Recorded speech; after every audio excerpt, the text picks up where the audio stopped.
Hello students, last lecture में हमने Coulomb's law देखा। अब थोड़ा सा और उससे आगे बढ़ते हैं। ठीक, देखिए कूलम्ब्स लॉ क्या था कि अगर कोई चार्ज यहाँ पे Q1 मैग्नीट्यूड का रखा है और इससे R डिस्टेंस पे कोई दूसरा चार्ज Q2 मैग्नीट्यूड का रखा है, तो Q1 की वजह से Q2 पे जो इलेक्ट्रोस्टैटिक फोर्स होगा, अगर ये सेम नेचर के हैं तो रिपल्शन का होगा और उसकी वैल्यू होगी F is equal to some constant K Q1 Q2 by R square. ये होगा, इतना ही फोर्स Q1 पे होगा Q2 की वजह से, और इस K कांस्टेंट की वैल्यू होती है 1/4 पाई एप्सिलॉन नॉट, जिसको 9 × 10⁹ भी बोल सकते हैं SI यूनिट में। और ये जो एप्सिलॉन नॉट है इसका नाम क्या था? परमिटिविटी ऑफ फ्री स्पेस,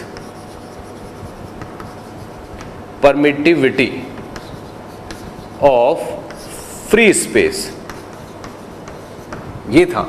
और इसकी वैल्यू थी E0 is equal to 8.85 × 10⁻⁻12 in SI unit. ठीक है, ये इसकी वैल्यू थी। इसको बोलते थे परमिटिविटी ऑफ फ्री स्पेस। अब अगर इस पे क्वेश्चन किया जाए, इसी कॉन्सेप्ट पे क्वेश्चन किया जाए, मान लीजिए दो चार्ज रखे हुए हैं, ये एक पॉजिटिव चार्ज Q इधर रखा है और Q ही इधर रखा हुआ है, दोनों के बीच का सेपरेशन है R। तो चार्ज A और charge B, force on B due to A, B पे A की वजह से फोर्स कितना होता है? K Q into Q by R का स्क्वायर। अब वो कह रहा है कि अगर इस पे से 10% of charge, 10% of charge is transferred from A to B, 10% of charge transferred from A to B, find new force, find new value of force between the charges। ठीक, 10% का मतलब है 10 यूनिट आउट ऑफ 100। अगर 100 है उनमें से 10 unit वहां चली गई है। तो अगर ये Q है तो इसमें से Q/10 उस पे चला गया है, तो इस पे रह गया है 9Q/10, और दूसरे वाले पे कितना हो गया है? 11Q/10, ये हो गया। तो अब नया जो फोर्स है, मान लो इस फोर्स की वैल्यू कितनी थी? F0, और अब पूछा जा रहा है कि अब जब 10% चार्ज इस पे से इस पे चला गया तो नया फोर्स कितना होगा? नए फोर्स में Q1 की वैल्यू तो ये ली जाएगी और Q2 की वैल्यू ये ली जाएगी, तो नया फोर्स हो जाएगा F0 का dash is equal to K into 9/10Q multiply by 11/10Q और डिवाइडेड बाई R का स्क्वायर। चार्जर रखे तो उसी जगह पे, बस यहां से 10% चार्ज उधर चला गया होगा। तो आप देखो K Q² by R square, तो यहां से कॉमन लिया जा सकता है, यहां पे आ जाएगा 9/10 और मल्टीप्लाई बाई 11/10, तो ये बनेगा, नीचे 100 आएगा और 9 × 11 कितना होगा? 99/100 of F0, which is smaller than F0। Note करिए। ओके, तो ये अपना 99/100 इंटू F0 हो गया,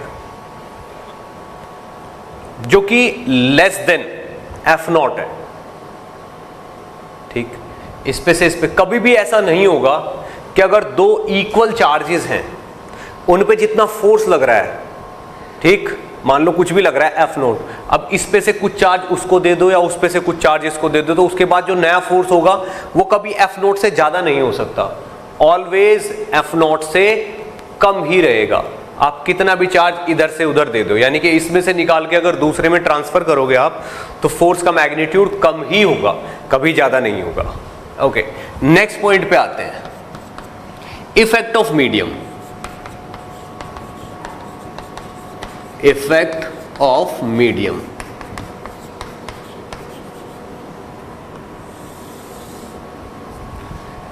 इफेक्ट ऑफ मीडियम का मतलब क्या है? देखिए, जैसे एक पॉजिटिव चार्ज यहां पे रखा था जिसकी वैल्यू थी Q1 ले लो, दूसरा पॉजिटिव चार्ज मान लो यहां पे रखा था जिसकी वैल्यू Q2 ले लो, और दोनों के बीच का सेपरेशन था R।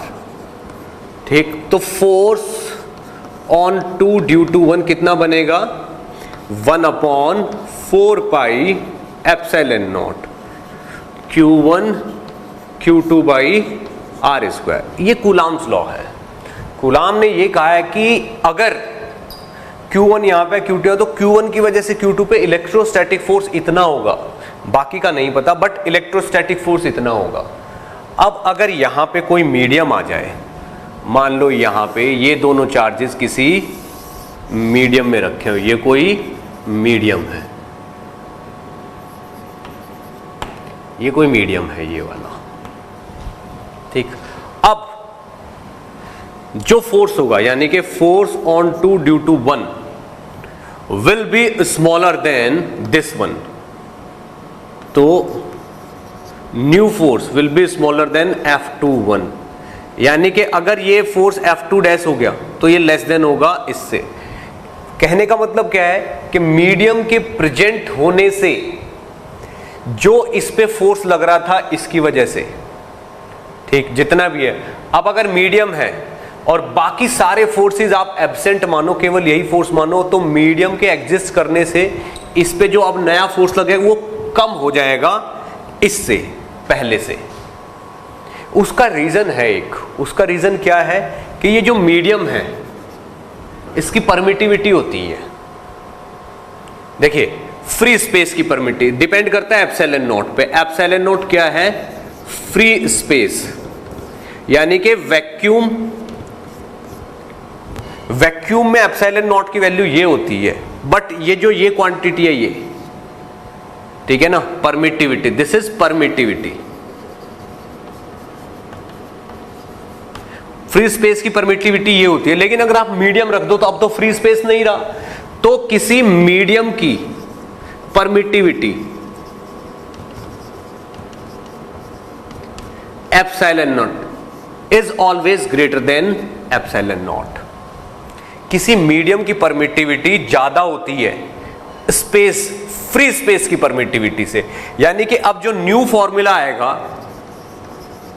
न्यू फॉर्मूला जो आएगा वो आएगा F21 dash is equal to 1/4 pi epsilon into Q1 Q2 by R का स्क्वायर। ये नया फॉर्मूला होगा, और epsilon is greater than epsilon naught, इसलिए F21 dash will be smaller than F21, ये कम होगा।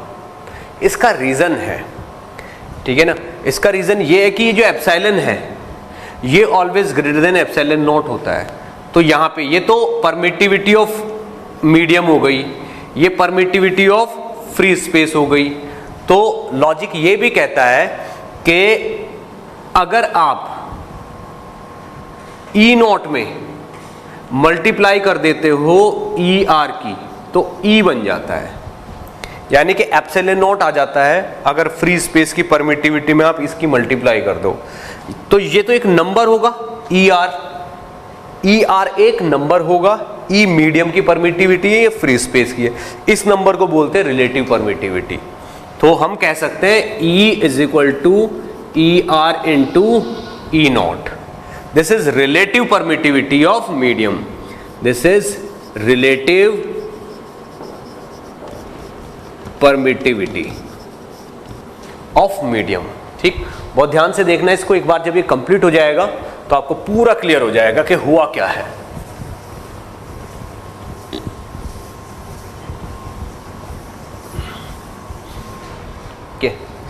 तो जो E होता है that is E R of E not. तो जब हम नया फॉर्मूला लिखेंगे इन मीडियम, कोई मीडियम प्रेजेंट हो तब लिखेंगे, तो हम लिखेंगे 1/4 पाई एप्सिलॉन नॉट की जगह अब ये आ जाएगा ER इंटू एप्सिलॉन नॉट और ऊपर Q1 Q2 by R square. तो आप ये लिख सकते हो कि F21 dash in presence of medium is equal to F21 divided by ये वाला ER।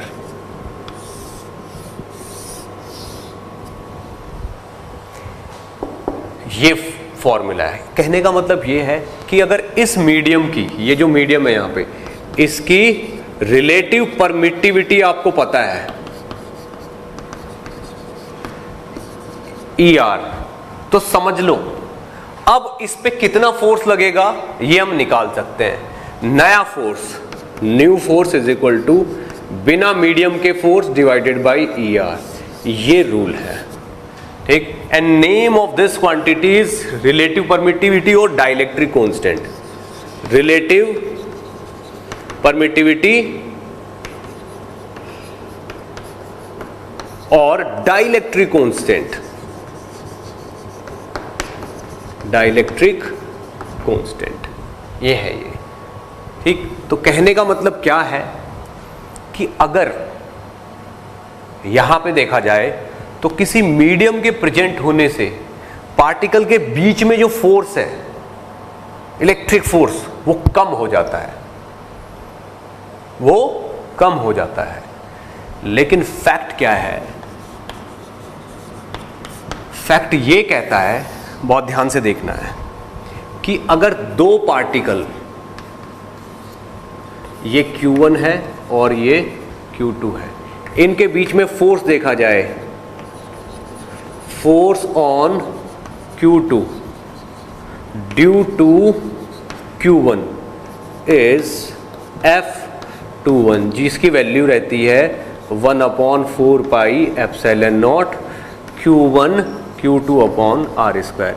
ये हमेशा यही रहेगा, ठीक।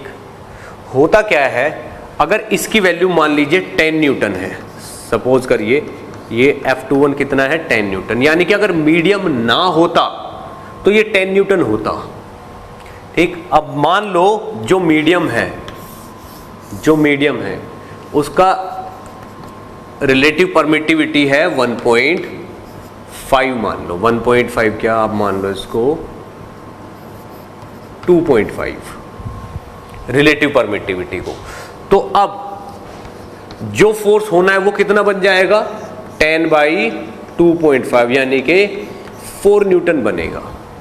यानी कि इस पे पहले इस तरफ 10 न्यूटन लग रहा था और अब मीडियम प्रेजेंट होने से इस पे कितना हो गया है 4 न्यूटन। इसका मतलब ये नहीं है कि ये 10 न्यूटन एब्सेंट हो के 4 न्यूटन हुआ है। हुआ क्या है कि इसकी वजह से 10 न्यूटन लग रहा था, वैक्यूम में रखे थे दोनों चार्जेज और इस पे 10 न्यूटन लग रहा था, ये 10 न्यूटन अभी भी लगता रहेगा। जब यहां पे मीडियम आएगा तो मीडियम का पोलराइजेशन होगा और उसकी वजह से 6 न्यूटन इस तरफ लगेगा। तो इस पे नेट फोर्स जो है वो इस तरफ कितना हो जाएगा 4 न्यूटन। तो ये जो 6 न्यूटन है, this is due to polarisation of medium, due to medium, ये मीडियम की वजह से लग रहा है। यानी कि इस Q2 पे Q1 की वजह से जो फोर्स है वो तो 10 न्यूटन है और हमेशा 10 रहेगा, लेकिन मीडियम के प्रेजेंट होने की वजह से इस पॉइंट पे मीडियम फोर्स लगाता है उल्टी तरफ, तो वो फोर्स तो मीडियम का हुआ ना, इसका इस पे कितना फोर्स है वो तो चेंज ही नहीं है, तो अभी भी 10 न्यूटन लगा रहा है, मीडियम 6 न्यूटन इधर लगा रहा है, तो नेट फोर्स कितना हो गया 4 न्यूटन, ठीक। 4 न्यूटन आ गया, ये रिजल्टेंट फोर्स है, जबकि कूलाम फोर्स अभी भी 10 न्यूटन ही है।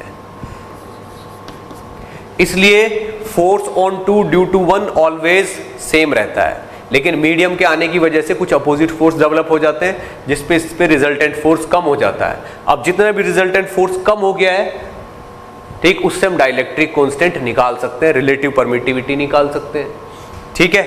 तो आप चाहो तो इसको और एक्सप्लेन किया जा सकता है।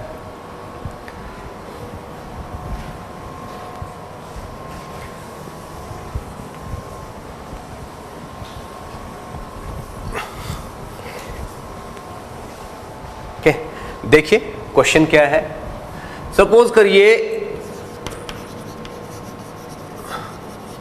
विदाउट मीडियम दो चार्जेस हैं जिनके बीच का सेपरेशन है r, ये चार्जेस A और ये चार्ज B, तो force on B due to A was F0, ठीक, जिसकी वैल्यू यहां पे मान लो 50 न्यूटन है, ठीक है ना। तो इन presence of medium force on B will become, suppose करिए 30 न्यूटन रह गया है, find relative permittivity. Relative permittivity बताइए क्या है मीडियम की।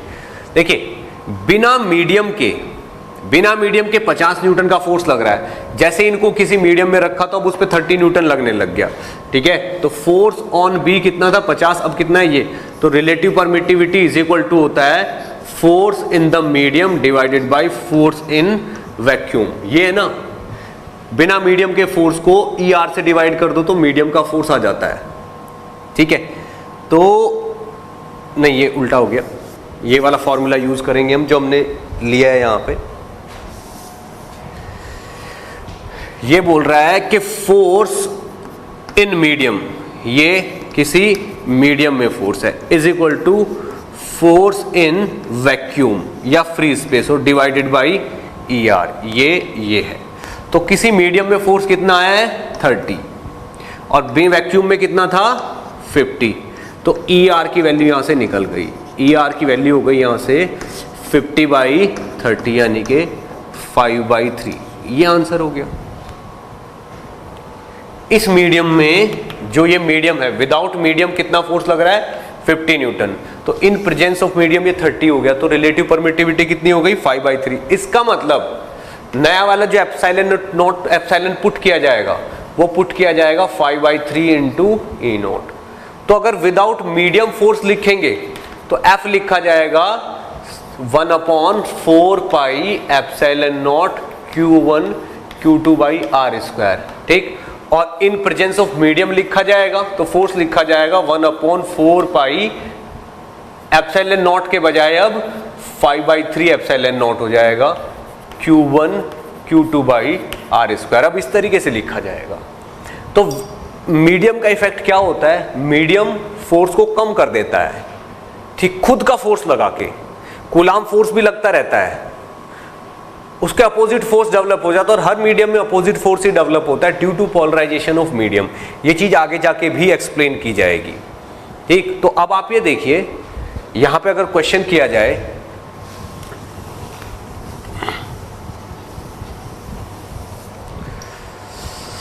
कि दो मासेस हैं, दोनों पे पॉजिटिव चार्ज है। अब मान लीजिए दोनों बॉल्स को एक साथ लटकाया, इन दोनों बॉल्स ने एक दूसरे को रिपेल किया और दोनों ने एक दूसरे के बीच में x डिस्टेंस बनाई और ये वाली लेंथ है l, ये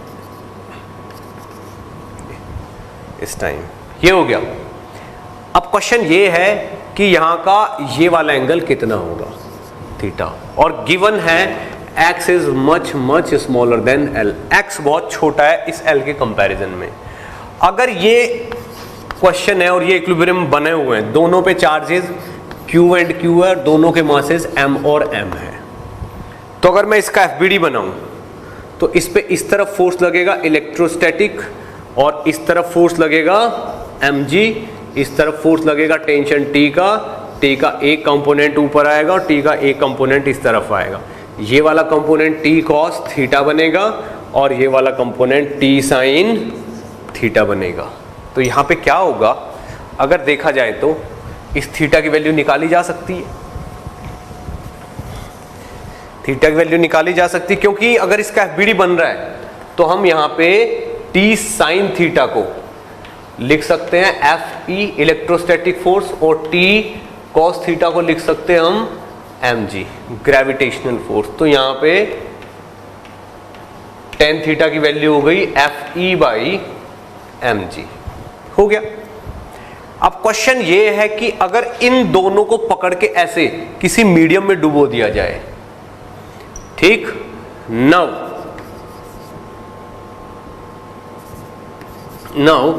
if ER is equal to 2,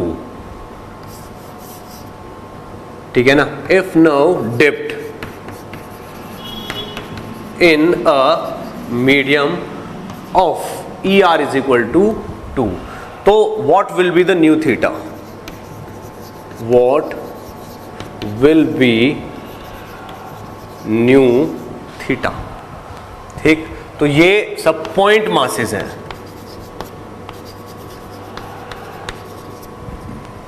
point masses हैं। अब रूल ये कहता है कि जो फोर्स मीडियम की प्रेजेंस में लग रहा है वो क्या होता है, जो मीडियम के विदाउट लग रहा है डिवाइडेड बाई ER। तो यहां पे अब FE डैश यानी कि मीडियम होने पे इस वाले फोर्स की वैल्यू क्या हो जाएगी, FE डैश विल बी कितना, FE बाई 2, आधा हो जाएगा। तो इसके FBD में कोई चेंज नहीं होगा, बस ये एंगल थोड़ा सा कम हो जाएगा और ये दोनों चार्जेस पास आ जाएंगे, क्योंकि नीचे mg वैसे ही लगता रहेगा, ये फोर्स ऐसे ही लगता रहेगा, तो थीटा की वैल्यू कम हो जाएगी। तो यहां से अगर अब हम tan थीटा निकालेंगे, नया वाला tan थीटा निकालेंगे, तो वो FE by 2 divided by mg होगा, यानी कि अब वो FE बाई 2 mg हो जाएगा, यानी कि थीटा, नया जो थीटा है, न्यू थीटा, तो theta dash will be smaller then theta. ये हो सकता है, यानी कि अगर आप दो चार्जेस हैं जो एक दूसरे को रिपल्शन की वजह से एक्स डिस्टेंस पे धकेल रहे हैं, एंगल कितना बना रहे हैं, थीटा, इनको पकड़ के आप अगर पानी में डुबो दो, उस पानी में जिसका डाइलेक्ट्रिक कांस्टेंट 2 है या रिलेटिव परमिटिविटी 2 है, तो जैसे ये डूबेगा दोनों चार्जेस पास आ जाएंगे। क्यों पास आ जाएंगे, क्योंकि उन पे ये जो रिपल्शन का फोर्स है ये कम हो जाएगा, ये कम हो जाएगा तो पास आ जाएंगे, ठीक। और mg तो उतना ही लगता रहेगा अगर ये पॉइंट मासेस है। अगर ये पॉइंट मासेस नहीं है तो इन पे बायंसी लगेगा, ठीक, बायंसी लग सकता है, और बायंसी की वजह से इतने पास नहीं आएंगे जितना आना चाहिए, पर उसने लिख दिया ना पॉइंट मासेस, तो पॉइंट मासेस है तो बायंसी 0 लगेगा, mg उतना का उतना ही लगता रहेगा और ये पास आ जाएंगे। क्लियर, नोट करिए, फिर और आगे बढ़ते हैं।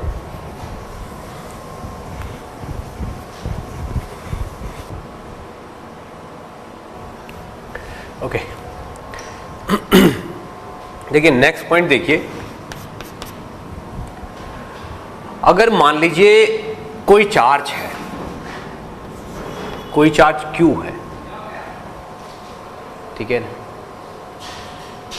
इस चार्ज Q के मुझे 2 पीसेस करने हैं और उन दोनों पीसेस को R डिस्टेंस पे रखना है, ठीक है, यानी कि मैंने इस Q के 2 पीस कर लिए, एक तो Q बना लिया और एक Q माइनस Q बचेगा डेफिनेटली।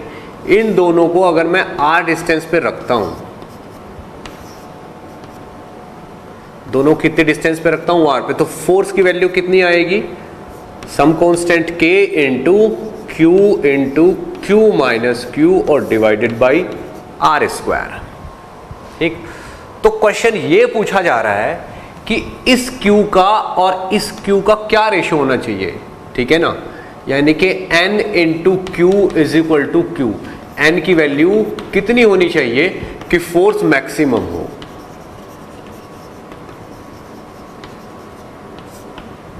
यानी कि चार्ज Q को किस रेशो में डिवाइड करना चाहिए, 50-50 डिवाइड करना चाहिए, या 10 इंटू 90 के रेशो में डिवाइड करना है, 30 और 70 के रेशो में डिवाइड करना चाहिए, किस रेशो में डिवाइड करना चाहिए कि फोर्स मैक्सिमम हो, ठीक। चलिए इसको हम फाइंड आउट करते हैं। मान लीजिए मैंने किसी भी आर्बिट्रेरी रेशो में डिवाइड कर लिया, तो Q और Q माइनस N हो गया ये, तो आप देखो तो Q की वैल्यू आप Q बाई N रख सकते हो, यहाँ पे ये है ना, इस वाले Q की वैल्यू रख सकते हो Q बाई N, ठीक। तो हम क्या करेंगे, यहां पे अगर इस फोर्स को लिखेंगे तो फोर्स आएगा K बाई R स्क्वायर, दोनों चीजें कांस्टेंट है, Q into Q minus Q square, ये आ गया। अब अगर मैक्सिमा मिनिमा चेक करते हैं तो क्या करते हैं, DF by D Q is equal to 0 कर देते हैं। देखो, जिसको बदलने से यानी कि क्यू को कम ज्यादा करने से फोर्स मिनिमम या मैक्सिमम हो रहा है, तो फोर्स के एक्सप्रेशन को क्यू के रेस्पेक्ट में डिफरेंशिएट करेंगे। तो यहां पे अगर इसको डिफरेंशिएट करते हैं तो k बाई आर स्क्वायर तो एज इट इज आता है, इसको डिफरेंशिएट करेंगे तो q माइनस 2q आ जाएगा, और इसको किसके बराबर करते हैं हम, 0 के बराबर। तो किसी भी को भी मैक्सिमा मिनिमा चेक करने के लिए क्या करते हैं, एक बार डिफरेंशिएट करके 0 के बराबर करते हैं। तो यहाँ पे इस f को डिफरेंशिएट करके हमने 0 के बराबर किया, यहां से क्या आ गया, q minus 2q is equal to 0। तो q की वैल्यू आ गई q बाई 2, यानी कि q की इस वैल्यू पे ये वाला फोर्स मैक्सिमम या मिनिमम होगा। ठीक, तो अपना आंसर आ चुका है। ठीक है, तो Q की मेरे पास वो वैल्यू आ गई है Q बाई 2। इस वैल्यू पे या तो फोर्स मैक्सिमम होगा या फिर मिनिमम होगा। ठीक, अब आप ये देखो, इस केस में अगर देखा जाए, इस केस में अगर देखा जाए तो मैक्सिमम मिनिमम चेक करने के लिए क्या करते हैं, D square F by D Q को एक बार फिर से डिफरेंशिएट कर देते हैं। D F by D Q को एक बार फिर से डिफरेंशिएट, यानी कि इस इक्वेशन को फिर से डिफरेंशिएट कर दो तो ये आ जाएगा k बाई आर स्क्वायर, तो कांस्टेंट आ गया, q माइनस 2q को फिर से डिफरेंशिएट करने से माइनस आ गया, यानी कि ये चीज नेगेटिव आ गई। इसका मतलब f will be maximum, f क्या होगा, मैक्सिमम होगा। ठीक, देखिए मैक्सिमम मिनिमा का फंडा क्या होता है, इस f को किसी का फंक्शन ले रहे हैं हम, यहाँ पे q को चेंज कर रहे हैं बार बार। देखिए r कांस्टेंट है, r वेरिएबल है ही नहीं, k और k बाई आर स्क्वायर तो कांस्टेंट है, ये q कम ज्यादा, इसको हम वेरी कराना चाहते हैं, इसी की वैल्यू से चेक करेंगे फोर्स मैक्सिमम होगा या मिनिमम होगा। बस फोर्स का एक्सप्रेशन बनाना है, q के रेस्पेक्ट में इसको डिफरेंशिएट कर देना है। अगर इसको q के रेस्पेक्ट में आप डिफरेंशिएट करोगे तो अगर डिफरेंशिएट करके 0 करते हो तो ये फंडा है, इससे पता चल जाता है कि Q की किस किस वैल्यू पे F मिनिमम या मैक्सिमम है। तो 0 करने से Q की एक ही वैल्यू आती है Q बाई 2, तो या तो इसी पे मैक्सिमम होगा या इसी पे मिनिमम होगा। ये चेक करने के लिए कि इस पे मैक्सिमम है या मिनिमम, इसको एक बार फिर से डिफरेंशिएट करते हैं तो D square F by D Q square कितना आ रहा है, माइनस का 2, नेगेटिव क्वांटिटी आ रही है। तो अगर डबल डेरिवेटिव नेगेटिव आता है तो मैक्सिमम ही होता है, यानी कि क्योंकि इस वैल्यू पे ये मैक्सिमम होगा। तो अब आप देखो n into Q is equal to capital Q, और यहां से कितना आ रहा है, Q is equal to Q by 2, तो यहां पे n की वैल्यू आ गई 2, ये आंसर हो गया। यानी कि अगर चार्ज को आप 50-50 डिवाइड कर देते हो तो उन दोनों के बीच में मैक्सिमम फोर्स होगा, इसके अलावा अगर किसी भी रेशियो में डिवाइड करोगे तो फोर्स मैक्सिमम नहीं होगा।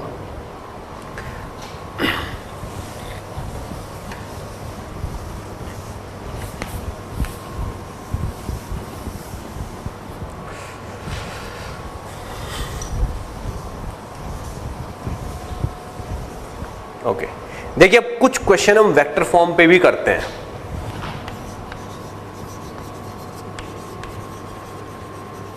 वेक्टर फॉर्म यानी कि force on one due to 2, यानी कि अगर ये एक पॉजिटिव चार्ज है और ये कोई दूसरा पॉजिटिव चार्ज है, ये चार्ज 2 है, ये 1 है, तो 2 की वजह से 1 पे जो फोर्स लगेगा, ये जो 1 पे फोर्स लग, this is force on 1 due to 2।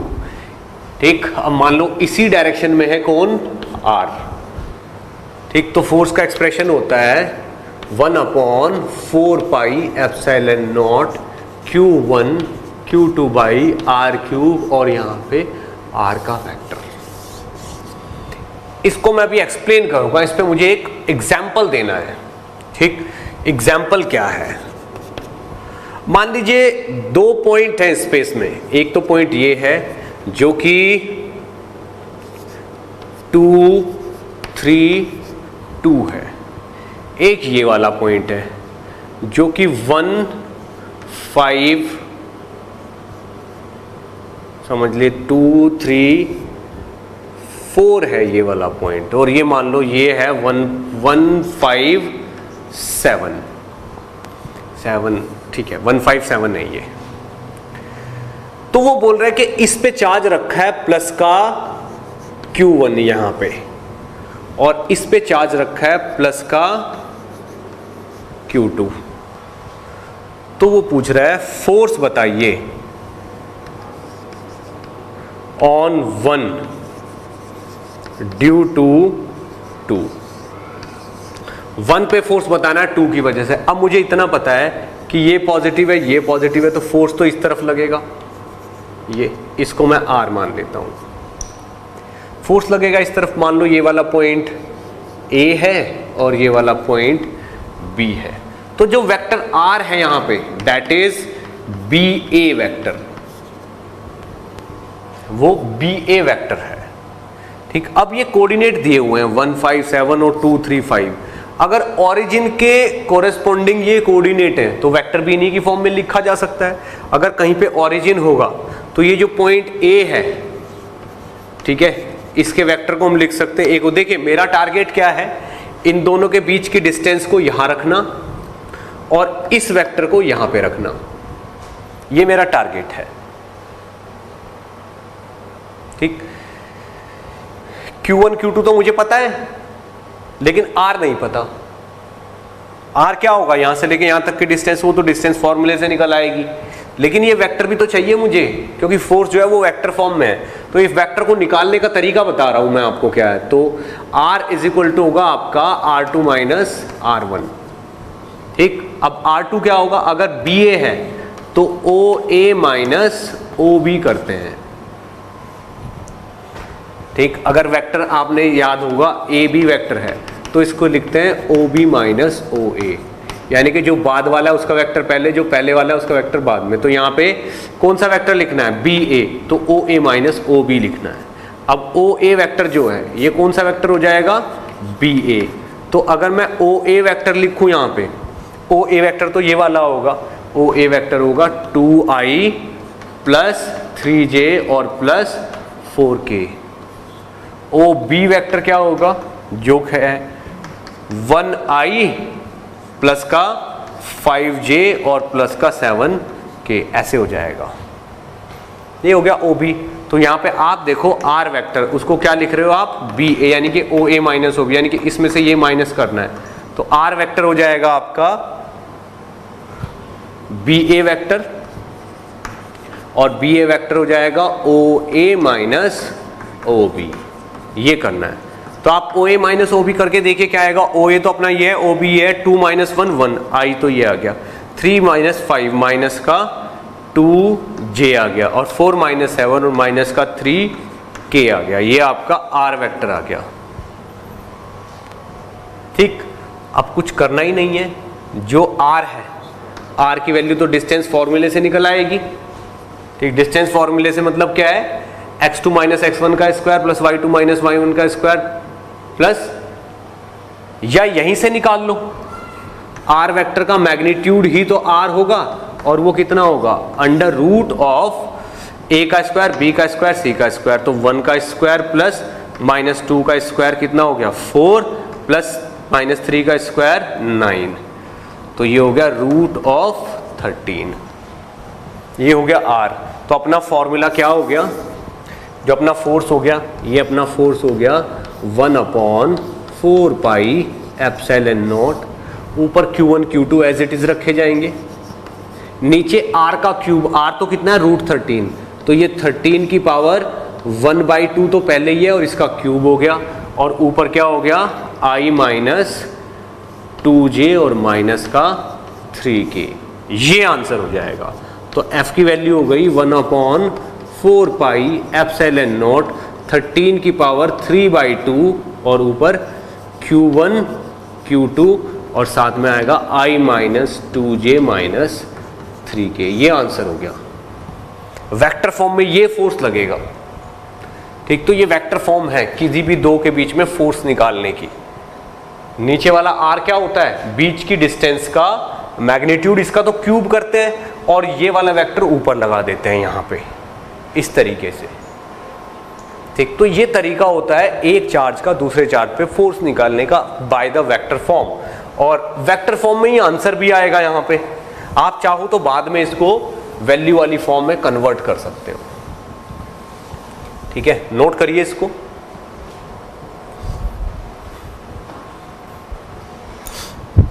Okay, एक क्वेश्चन और देखिए।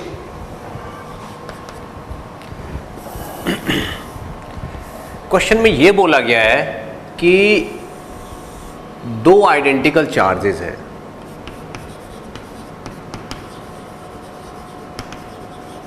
टू आइडेंटिकल चार्जेस, एक यहाँ पे रखा है जिस पे चार्ज Q है, दूसरा यहाँ पे रखा है अगेन जिस पे चार्ज Q है, पॉजिटिव चार्ज Q। ठीक ठीक, force between them, force between A and B is F0, यानी कि अगर ये A है और ये B है तो इनका एक दूसरे पे फोर्स कितना है, F0। नाउ थर्ड,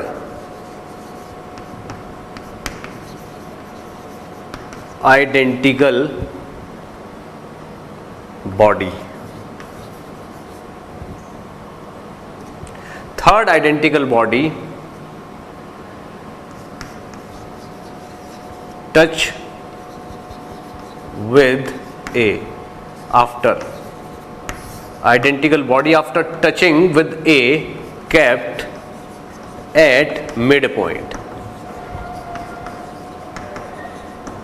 एक आइडेंटिकल स्फीयर है C, उसको A से टच कराया और बिल्कुल मिड पॉइंट पे रख दिया C को। ठीक, न्यूट्रल चार्ज था ये, न्यूट्रल चार्ज यानी कि जीरो चार्ज था इस पे, पर ये कंडक्टिंग बॉडी है, इसको लेके आए, ए से टच कराया, ए से टच कराया और यहां पे रख दिया सी पे। ठीक, now find force on C, find force on C. अब सी पे कितना फोर्स लगेगा ये बताना है, मिड पॉइंट पे रख दिया यहां पे। ठीक, क्वेश्चन को एक बार फिर से मैं एक्सप्लेन कर देता हूं। एक चार्ज ए है, एक चार्ज बी है, दोनों किसी सेपरेशन पे रखे हुए हैं। एक तीसरा आइडेंटिकल चार्ज हम लाते हैं, यहां पे टच कराते हैं, टच करा के यहां रख देते हैं। तो यहां जब इसको रख देते हैं तो इस पे फोर्स कितना लगेगा इन दोनों की वजह से, अब ये फाइंड आउट करना है। तो इस केस में क्या स्पेशल है, इस क्वेश्चन में स्पेशल है टच करना। अगर दो आइडेंटिकल कंडक्टिंग बॉडी एक दूसरे को टच करती हैं तो बहुत जल्दी उन दोनों का चार्ज एक दूसरे पे डिस्ट्रीब्यूट हो जाता है इक्वली। ठीक है, तो अगर ये वाली बॉडी है, इस पे Q चार्ज था, ये टच करके यहां ले गए हम, तो अब क्या होगा, इस पे Q से Q/2 रह जाएगा और Q/2 इस पे आ जाएगा। अगर इस पे Q की वैल्यू कितनी थी, 0, इसको यहां से लाते हैं, टच कराते हैं और यहां रख देते हैं। तो होगा क्या, जब ये दोनों टच करेंगे एक दूसरे को तो इनका चार्ज इक्वली दोनों पे डिस्ट्रीब्यूट हो जाए, फिर दोनों अलग हो गई। जब दोनों अलग हो गई तो आधा चार्ज इस पे रह गया, आधा इस पे चला गया। तो अब सिचुएशन क्या बन गई, अब सिचुएशन ये बन गई कि एक पॉजिटिव चार्ज जिसकी वैल्यू Q/2 है यहां रखा है, एक पॉजिटिव चार्ज जिसकी वैल्यू Q है यहां रखा है, ये A हो गया, ये B हो गया, और एक तीसरा चार्ज जिसकी वैल्यू अगेन Q/2 है वो मिड पॉइंट पे रखा हुआ है। तो इस पे फोर्स निकालना है कितना है। तो होगा क्या, इसकी वजह से FA इस तरफ होगा, इसकी वजह से FB इस तरफ होगा, और F0 क्या था, F0 था KQ/R का स्क्वायर। अगर दोनों के बीच का सेपरेशन पहले कितना था, R, ये F0 है। अब अगर FA की वैल्यू कैलकुलेट की जाए तो ये चीज R/2 है और ये चीज भी R/2 है। तो FA, A पे फोर्स, A पे फोर्स होगा KQ, A की वैल्यू यानी कि इसकी वजह से इस पे force Q/2 into Q/2, KQ²/R/2 का स्क्वायर, KQ²/R ये हो गया। तो ये आपका KQ/R का स्क्वायर है। देखो नीचे इस 2 से ये 2 खत्म हो गया, नीचे वाले फोर्स से वाला फोर्स खत्म हो गया, तो FA की वैल्यू तो एग्जैक्टली KQ/R² ही आ गई। लेकिन अगर मैं अब FB की वैल्यू निकालूं, FB यानी कि ये वाला, उसकी वजह से इस पे फोर्स वो आ जाएगा K into Q/2 into Q divided by R का स्क्वायर, और ये R/2 का स्क्वायर हो गया। ठीक, तो ये यहां पे क्या होगा, KQ²/R² और मल्टीप्लाई बाई 2, तो ये आ जाएगा 2F0, और ये कितना आ गया, F0। तो अब फाइनली क्या होगा, जो ये पॉइंट है चार्ज C, इस C पे जो FB है, FB की वैल्यू कितनी होगी 2F0 और इसकी वैल्यू कितनी होगी F0, तो नेट फोर्स कितना हो गया F0। ठीक, तो फाइनली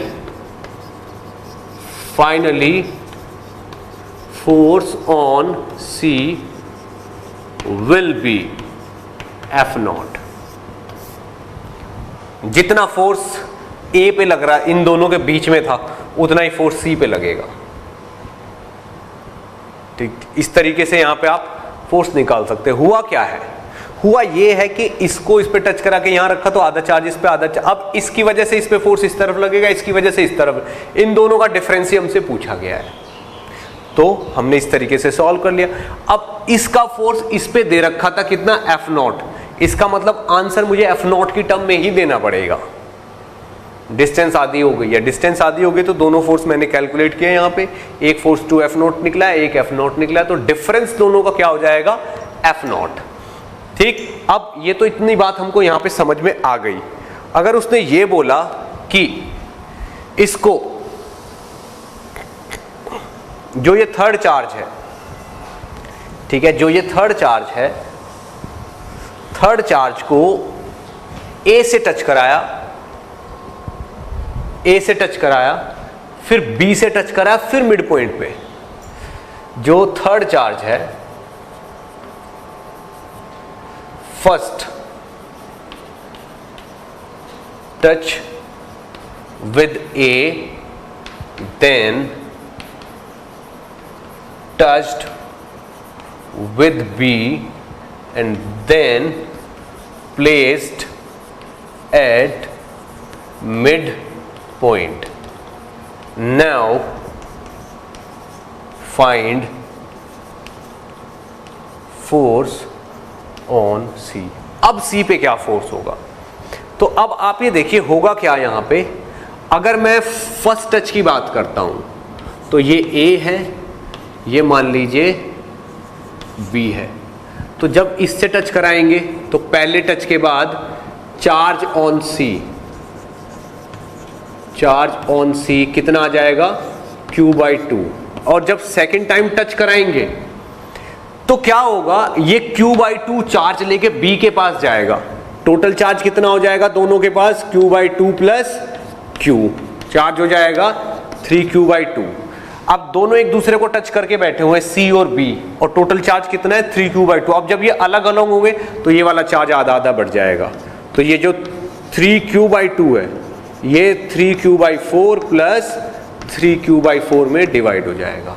तो this will be charge on C and this will be charge on B, and charge on A कितना रह जाएगा Q/2, इस पे कितना रह जाएगा Q/2। तो अब फाइनल सिचुएशन क्या बन गई, अब ये तीन चार्जेस हो गए आपके पास, तीन चार्जेस हो गए फाइनली आपके पास, A, B और C। इस पे चार्ज Q/2, इस पे 3Q/4 और इस पे 3Q/4, और हमें इतना पता है ये A है, ये B है, ये C है, और F0 की वैल्यू है सम कांस्टेंट K Q/r²। अब ये वाली डिस्टेंस r/2 है और ये वाली डिस्टेंस भी r/2 है। तो फाइनली क्या होगा, इसको इस पे टच कराया, इस पे टच करा के बाद यहां रख दिया, तो इस पे क्या होगा, दो टाइप के फोर्स लगेंगे, इस तरफ तो लगेगा FA और इस तरफ लगेगा FB। तो अगर हम FA की वैल्यू कैलकुलेट करें तो वो क्या होगी KQQ, Q/2 multiply by 3Q/4 और डिवाइडेड बाई r²/4 आ जाएगा। ठीक, तो इस वाले 4 से ये वाला 4 कैंसिल हो गया, तो ये आपका बन गया 3KQ²/2r²। अब अगर मैं FB की वैल्यू कैलकुलेट करूं, FB की वैल्यू क्या आएगी, B ये वाला, ये फोर्स किसकी वजह से, इस पे है, इसकी वजह से, तो ये आएगा K × 3Q/4 multiply by 3Q/4 और डिवाइडेड बाई r²/4। एक 4 से 4 कैंसिल, तो ये आ जाएगा 9/4 के Q square by R square. ठीक, तो इस पे फोर्स कितना आ जाएगा, नेट फोर्स, तो नेट फोर्स ऑन सी यानी कि F C is equal to हो जाएगा F A minus F B या F B minus F A. ठीक, तो इसको एक काम करो, ऊपर नीचे 2 की ओर मल्टीप्लाई कर लो, इससे क्या हो जाएगा, नीचे 4 हो जाएगा, ऊपर 6 हो जाएगा, ये 9/4 माइनस 6/4 बन जाएगा 3/4 के क्यू बाई आर स्क्वायर, यानी कि F on C will be 3/4 of F naught, यानी कि अब force on C will be 3/4 of F naught. ये आंसर हो जाएगा। ठीक, नोट करिए।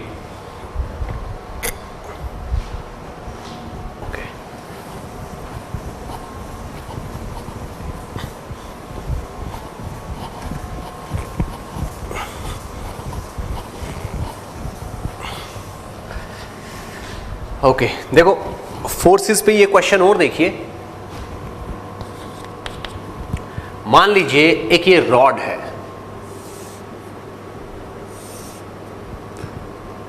Charge Q, length L, uniformly distributed. इस पे जो Q चार्ज है वो यूनिफॉर्मली डिस्ट्रीब्यूटेड है, ऐसे ऐसे, ठीक है। इसी लाइन पे जिस पे ये रखी हुई है, इसी लाइन पे यहां से d डिस्टेंस पे, यहां से d डिस्टेंस पे एक पॉजिटिव चार्ज रखा हुआ Q, ठीक है। तो पूछा है force on Q due to rod कितना होगा। इस रॉड पे जो चार्ज है उसकी वजह से Q पे फोर्स कितना होगा, ये फाइंड आउट करना है। ठीक, चलिए सॉल्व करते हैं। देखिए क्या होगा, ये पॉजिटिव चार्ज फिक्स है, यहां पे ये रॉड फिक्स है। इस रॉड का हर चार्ज इस पे फोर्स लगाएगा, इस तरफ ये भी इस पे इसी तरफ फोर्स लगाएगा, ये भी इसी तरफ फोर्स, सबके फोर्सेस जुड़ जाएंगे, वो आंसर देना है मुझे। तो एक काम करिए, यहां से x डिस्टेंस पे एक छोटा सा एलिमेंट ले लीजिए, इसका ये वाला, जिसकी लेंथ कितनी होगी dx। इस एक एलिमेंट की वजह से यहां पे फोर्स निकालेंगे df, और उस df को इंटीग्रेट कर देंगे। इंटीग्रेशन का मतलब क्या होता है, सबकी वजह से फोर्स लिख के ऐड कर देना, इज इंटीग्रेशन। तो पहले एक की वजह से तो निकालें, फिर एक की वजह से निकाल के उसको इंटीग्रेट कर देंगे यहां से लेके यहां तक, और इन सब का फोर्स ऐड होके आ जाएगा। तो जो ये एक पार्ट है, इस पे मान लो चार्ज कितना है dq, इस छोटे से पार्ट पे, और dq की वैल्यू क्या होगी, q/L इंटू dx। कैसे, L लेंथ पे कितना चार्ज बनता है q, तो dx पे कितना बनेगा q/L इंटू dx। ये dq की वैल्यू आ गई, यानी कि यहां पे कितना चार्ज है dq, उस dq की वजह से उस पे फोर्स कितना होगा df। तो df क्या होता है k q1 q2, q1 q2 की वैल्यू कितनी होगी, q1 की वैल्यू तो q ही है यहाँ पे, और ये वाला जो k है ये कैपिटल Q होगा यहाँ पे। ठीक, क्योंकि L लेंथ की वजह से कैपिटल Q चार्ज है, तो dx पे कितना होगा capital Q by L into dx। तो Q इंटू dq और डिवाइडेड बाई x स्क्वायर, ये होगा। अब सबकी वैल्यू रख दो यहाँ पे, k as it is, Q की वैल्यू तो Q ही रहेगी, और इस dq की वैल्यू क्या आ जाएगी q/L इंटू dx, और नीचे x का स्क्वायर। तो यहाँ पे आप देखो कॉमन क्या क्या आएगा, k कांस्टेंट है, q कांस्टेंट है, कैपिटल Q कांस्टेंट है, डिवाइडेड बाई L कांस्टेंट है, dx/x स्क्वायर कांस्टेंट नहीं है, ये छोटा सा फोर्स आ गया। ये वो फोर्स है जो इस चार्ज पे लगेगा इस एलिमेंट की वजह से।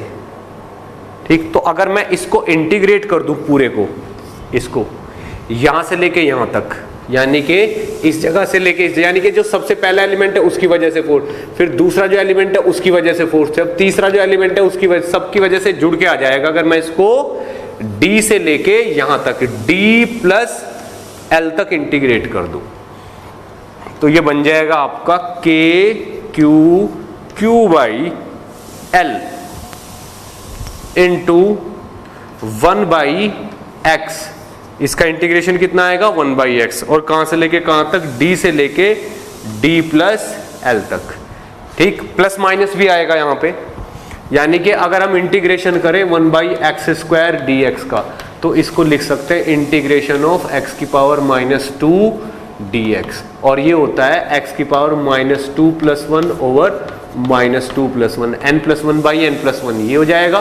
तो ये हो जाएगा x की पावर -1 बाई -1 यानी कि -1/x। तो यहाँ पे एक माइनस भी लगा देंगे हम तो ये वाली चीज क्या बन जाएगी k q अपॉन l और ब्रैकेट में आएगा माइनस का 1 बाई डी प्लस एल और माइनस का 1 बाई डी। तो फाइनली क्या बन जाएगा आंसर के क्यू अपॉन एल और ब्रैकेट में 1 upon D minus 1 upon D plus L. इसको अगर मैं और अच्छे से लिखूं तो नेट फोर्स कितना बन जाएगा के क्यू अपॉन एल और साथ में डी प्लस एल ऊपर और माइनस डी नीचे तो आएगा डी और डी प्लस एल और ये आएगा D plus S minus D, ये आ जाएगा एल। ये फोर्स का एक्सप्रेशन होगा।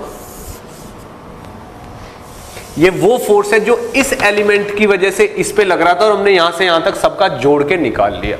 ये आंसर हो जाएगा। ठीक है, ये आंसर हो जाएगा इसका। अब इसी के जैसे और भी बहुत सारे क्वेश्चंस बनते हैं जिनको हम धीरे धीरे करेंगे। नोट करिए इसको।